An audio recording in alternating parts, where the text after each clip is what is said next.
Hello mga ka-agri, may nag-order sa atin ng kumpay na Mombasa grass para daw sa kanilang research. So, kasi baka init na bukas, ngayon pa lang gumanda yung panahon, ngayong hapon pa lang. Kaya isandry natin to bukas para mapadala natin sa LBC. Yan. Ito yung Mombasa grass.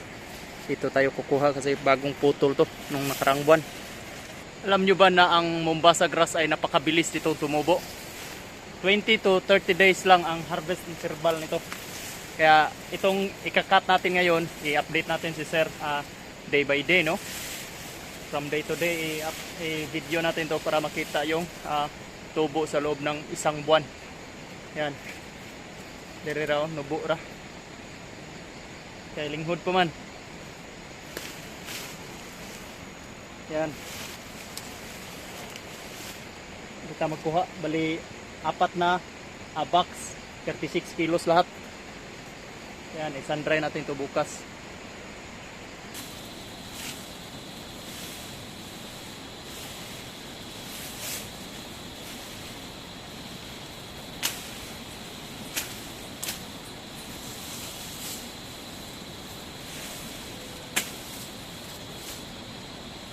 Tayo.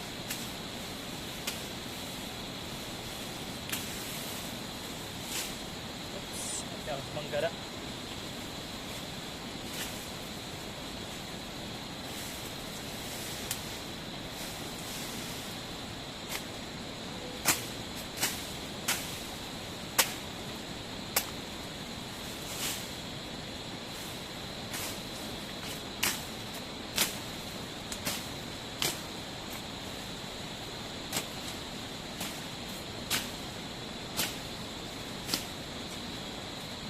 Isang linggo na umuwan dito sa amin.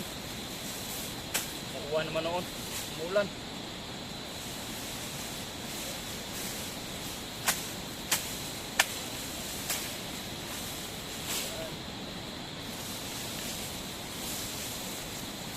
Ngayon pa lang kumanda yung panahon.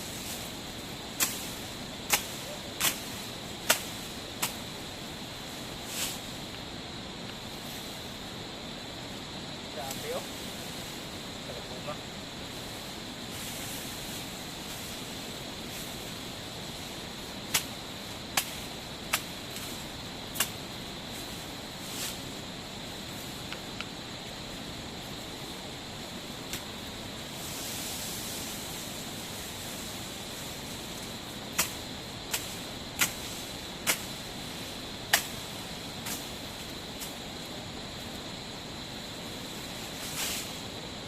Ito ano? Lampiyong ba? Or winter melon? Nahulog.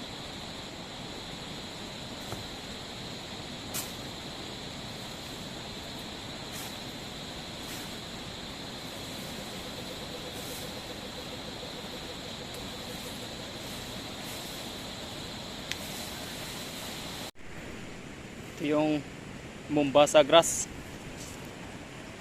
Pagkatapos putulin. Yan.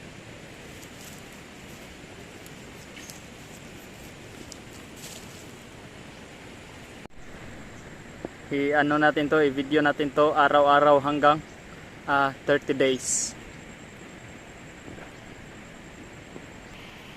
First day.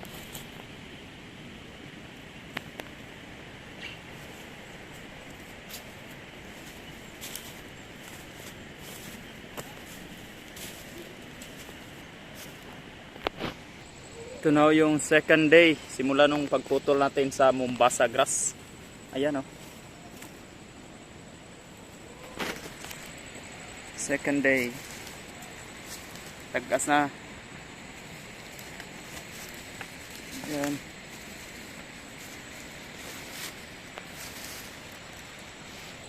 Yan, ito na yung update sa ating Mombasa grass na kinat. Tumubo na oh. Pangalawang araw pa lang ngayon. Ngayon ho ay Valentine's Day. Araw ng mga puso. Happy Valentine's Day ho sa lahat. At papadala natin yung order kasi ito na grass para sa kanilang research sa school. Kaya ina-update natin ito araw-araw. Yan. Wala tayong nilagay dito na mga pataba. Pagkatapos sa tingkat, pinabayaan lang natin.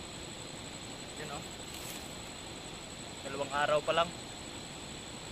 Yung medyo mas bata, mas mataas yung tubo niya. Itong medyo may magulang na, ito, halos nangalahati yung tubo.